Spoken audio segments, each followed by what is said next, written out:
The numbers are in, and for Mark Carney, this is a nightmare scenario before Christmas. Just take a look at the latest polling numbers. The Liberals have fallen between 2 and 6%, while the Conservatives are surging back up.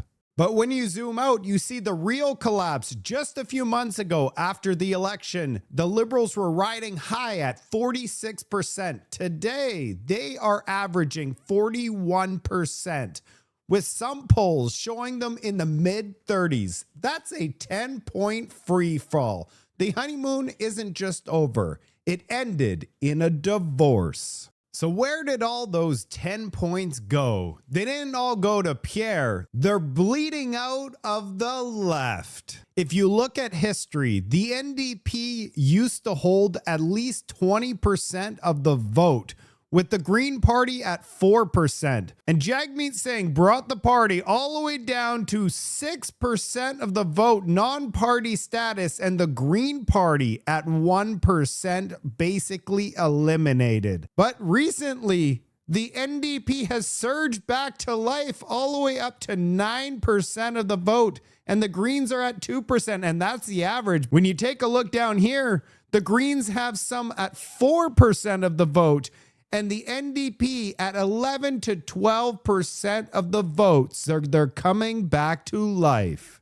The radical left voters. Who are these radical left voters? The ones that strongly believe in the environment, and they realize that the Liberals have abandoned the environment altogether. So what are they doing? They're packing up their bags and they're leaving the Liberals in droves, and they're going to the NDP and Green Party. The NDP sees the polls and they're coming out with their green vision for Canada, going full tilt on net zero, free transit for everybody. Everybody in Canada is getting a heat pump. Check out the guy that's running to be the NDP leader. Story time.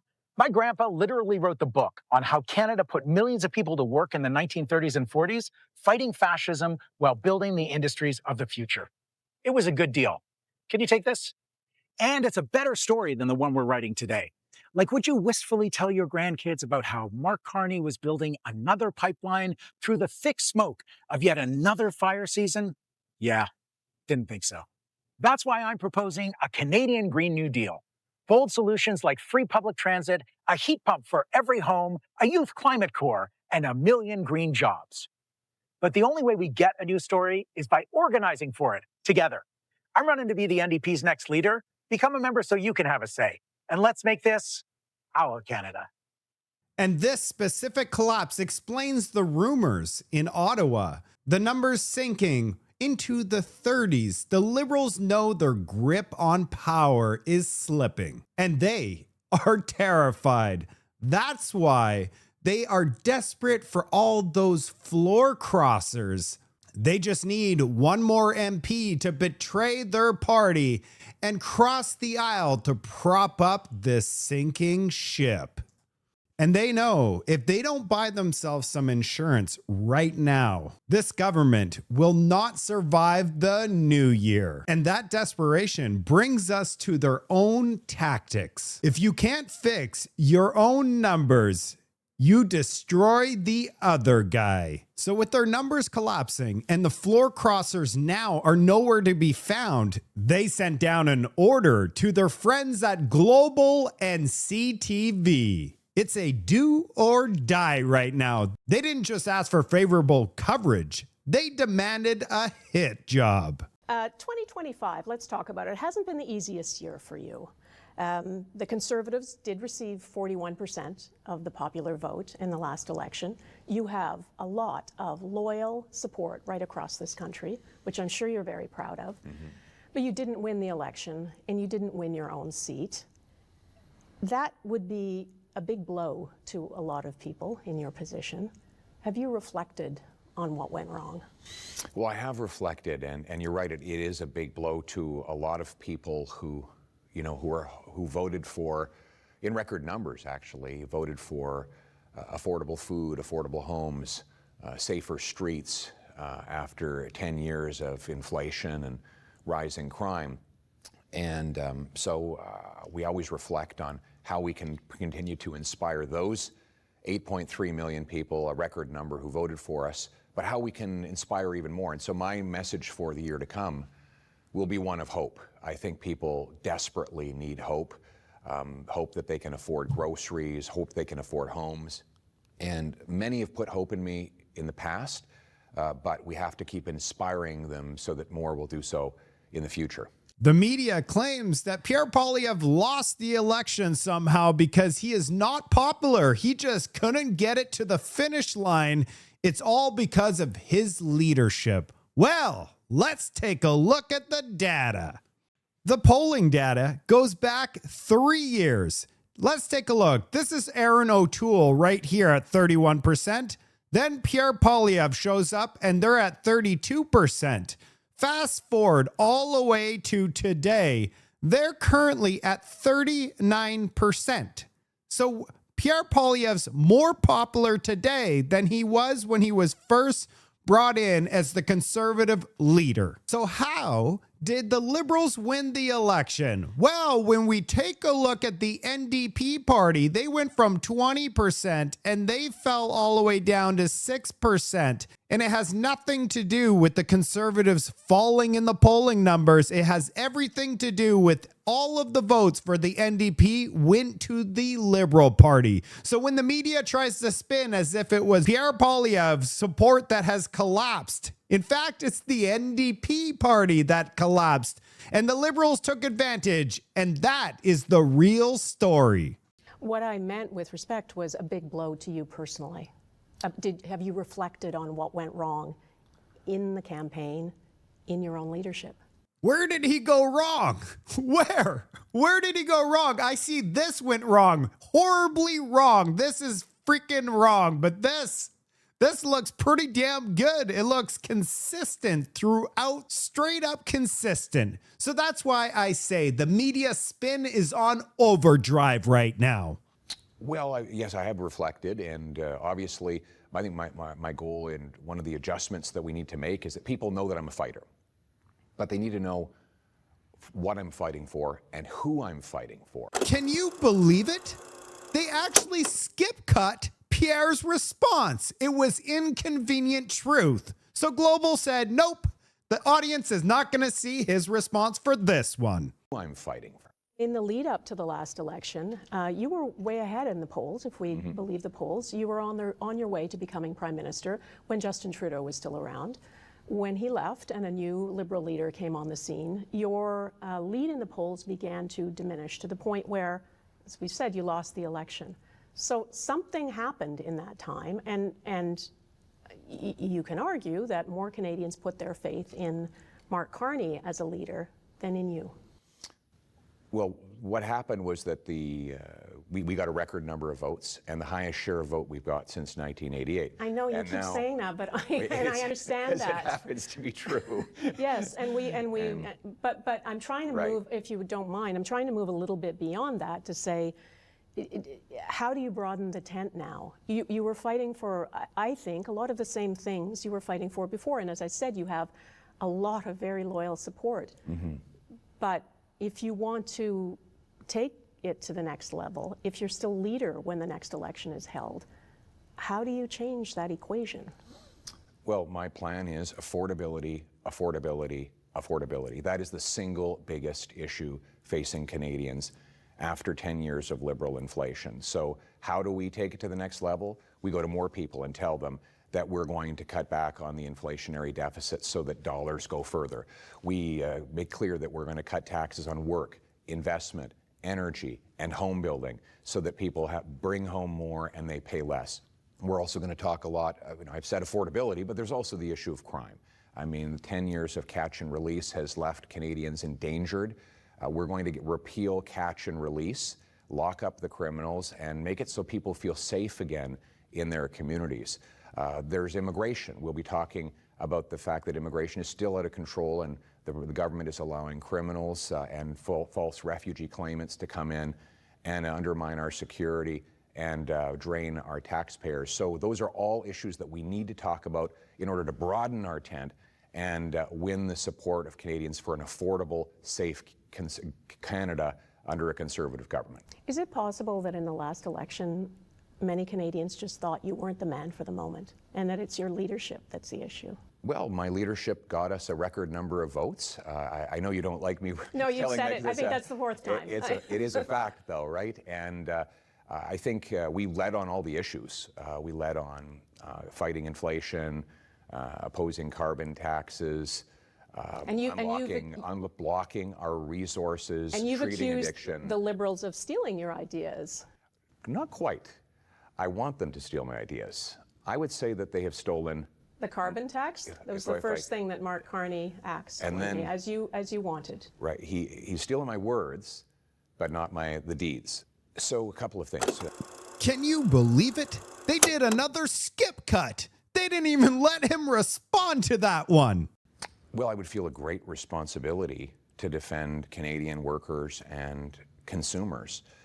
And I would live out that responsibility by getting a fair deal for the Canadian people, which the aim of which is to remove the unjustified American tariffs so that we can sell our goods into the U.S. market, in exchange for which what we offer is a good, reliable Canadian partner for minerals, for energy, for international security. What would you do differently that Prime Minister Carney has not been able to accomplish? I'm asking you what. He said something there. And you know what they did? They skip cut again. You would do differently. Right. You know, the Ontario Premier calls President Trump a tyrant. Is that language you would use? I would focus on the business relationship. We got to get a deal at the end of the day. We're right next door to the biggest economic force in the history of the world. My focus is on getting a deal and the best possible arrangement for the Canadian people, defend our sovereignty, reopen markets. That's Prime Minister Carney's objective too, to get a deal. I'm sure it is, so but it's about approach. It's about approach, I think, at this point. Let me ask you. You can't make any of this stuff up. They just skip cut his response again. About a test of your leadership that's coming up at the end of January. Mm-hmm. How confident are you? Very, because look, I'm the leader that will restore the promise of this country. I share the values and purpose of our party to make this a country where hard work is rewarded, food and homes are affordable, where streets are safe, and I've been leading the debate on all of those issues.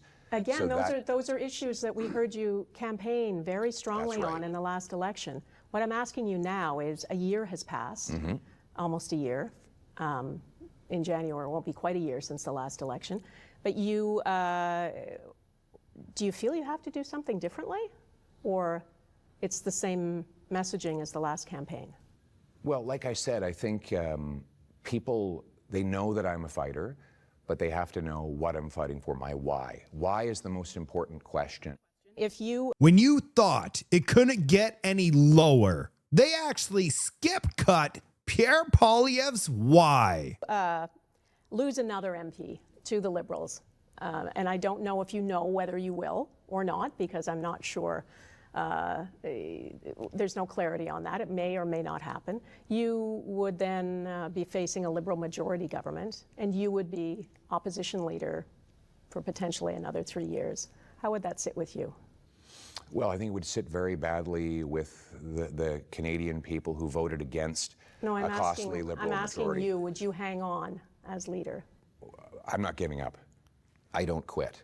And the people of our party, the welders, the waitresses, the plumbers and police officers, the soldiers and small business people, they're the ones who I'm fighting for, and I'm never going to stop fighting for them. They will decide with their democratic vote. We are not a party that makes decisions through backroom deals to form a costly majority government that nobody voted for. So I'm going to keep on fighting for the Canadian people and their chance to have an affordable, safe future, as long as my party decides and the members and the grassroots people decide that I'm the one to champion them. Thanks for taking time with us. Thank you, and Merry Christmas once again. Look how low and despicable they actually go. How many skip clips did you count? Way too many. They didn't let him answer any of his questions, and then they talked over him and talked down to him like he's a child. This is not journalism. This is bonus Christmas payments. Now let's take a look at CTV. They were not much better. Can you tell supporters of your party who are watching right now that there will not be more MPs who leave the Conservatives for the Liberal Party? Well, what I can tell them is that everyone who ran for the Conservatives ran on our platform to make this an affordable, safe country, and to do the opposite of what the Liberals have done, which is to drive up inflation, double the deficit, unleash crime. And so anybody who has crossed the floor has gone against the affordable safety platform that we put forward in the last election. And I think Canadians have a reasonable expectation that when you run on a platform to bring down the cost of living, to control spending, to lock up criminals, that you shouldn't then go and join the party that's doing precisely the opposite. I do understand that expectation, but I also remember covering back in September of 2018 when Leona Alislev made the converse decision to leave the Liberals, come to the Conservative Party. You were a member of caucus. I remember the caucus rising and applauding her, giving her a standing ovation as she made her way into the room. I remember Andrew Scheer at the time, now your House Leader, then the leader of the party, saying disenfranchised Liberal supporters are wanted and needed in the Conservative Party. Why was it okay then and terrible now? Well, first of all, I think there's occasions when people have a difference of principle, or their party goes against what the party had run on the last election. In other words, the party leaves them rather than them leaving the party, and that's not the case here. The members in question openly criticized Mark Carney for doubling the deficit.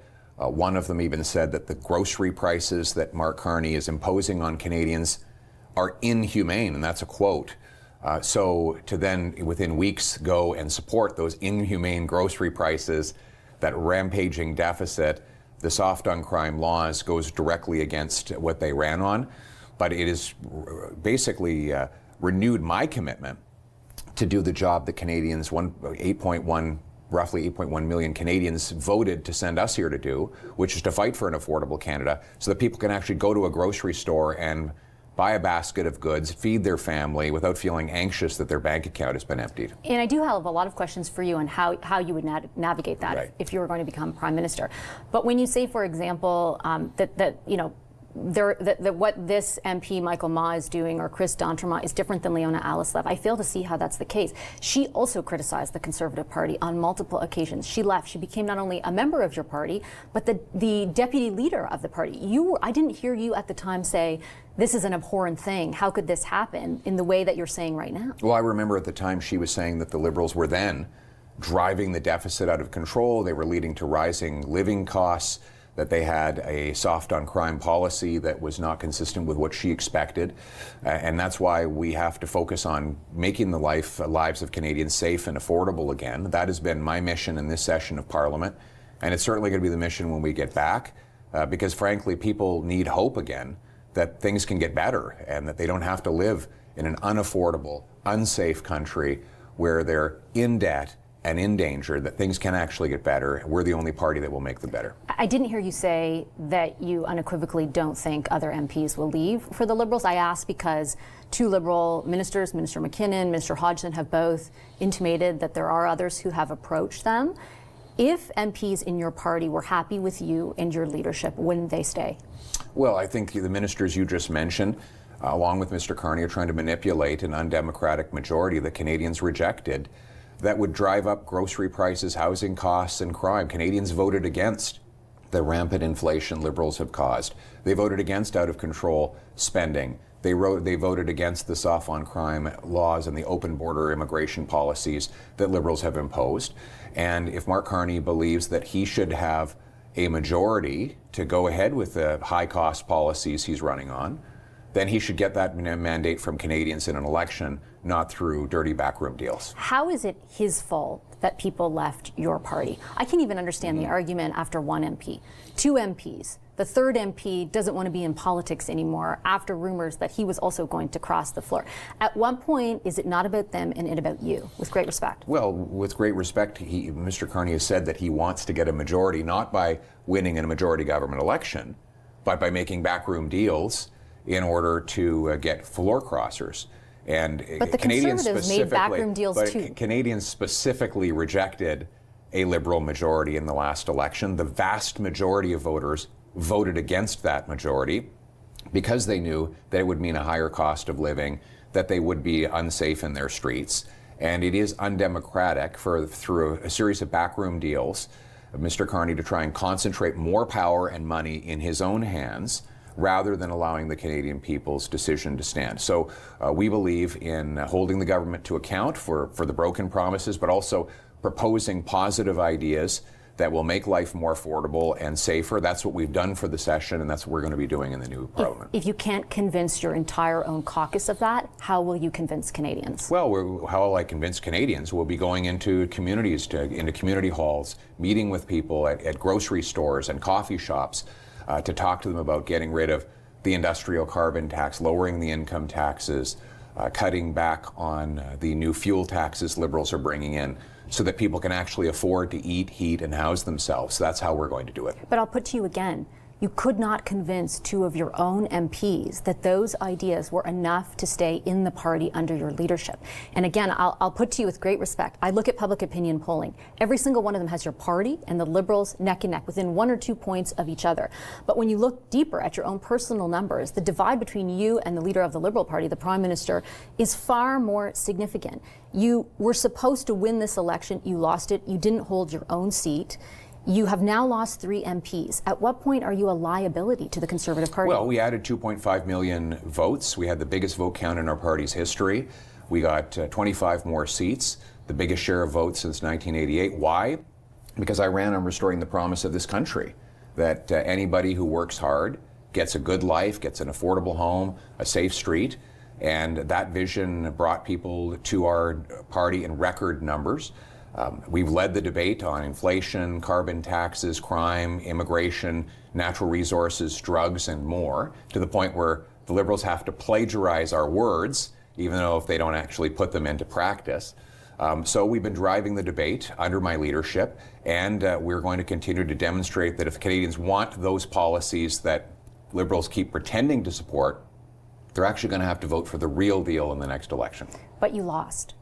At the end of the day, you lost, right? And I just don't understand kind of how, after all of that, and I'm not taking away from the election result, the significance of it, and certainly I've directed a lot of those questions at the Liberals to try and hold them to account. But there is absolutely zero sense of contrition on your part, particularly after the loss of these 2 MPs. Why?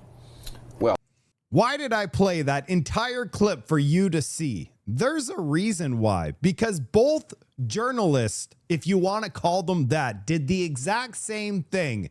They're trying to blame Pierre Poilievre for the loss, but I showed you the statistics. It all came down to Jagmeet Singh.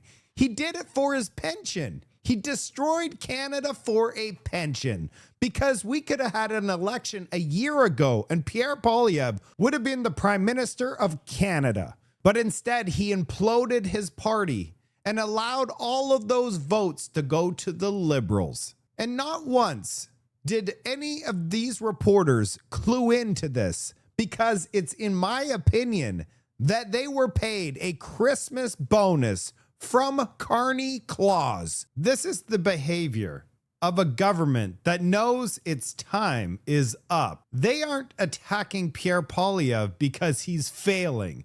They're attacking him because they know that they are drowning. They know that once the leadership review is over and Pierre is locked in, their last card has been played. This is their Hail Mary pass, using taxpayer-funded media to destroy their political opponents, because they have no record of their own to run on. You really have to ask yourself, why? Why go through so much effort to doctor clips? Why the hysteria over the leadership review? It's plain and simple. It's the oldest trick of the book in politics. They create a spectacle over here, so you don't look over there. Because while the media is busy editing Pierre's pauses, Statistics Canada just released some numbers that the Liberals are terrified of. They want you arguing about opposition leaders' tone, so you don't notice that Canada's economy just drove itself right off a cliff A new snapshot of the Canadian economy released today reveals it remains brittle in the face of trade tensions and tariffs. Statistics Canada says GDP numbers for October show the economy shrank by 0.3%. It's the biggest decline in almost 3 years. The manufacturing sector decreased by 1.5%, while wood manufacturing dropped over 7%. In total, 11 out of 20 industries experienced a decline. Look at this chart. This isn't a slowdown. This isn't a correction. This is a negative 0.3% GDP. This is a recession in everything but its name. This brings us full circle. These two charts side by side. On the left is economic collapse. On the right is Liberal polling collapse. They aren't separate issues. The Liberals aren't at 36% because of messaging or communication problems.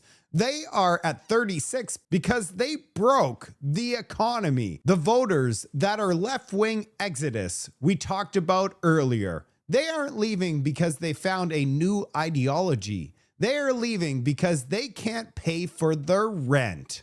So here's the reality that they're hiding. The Liberals aren't fighting a majority. They're fighting for survival. They're down nearly 10 points. The economy has stalled, and their only strategy left is to edit tapes and hope you don't notice the prices at the grocery store. The mainstream media have made their choice.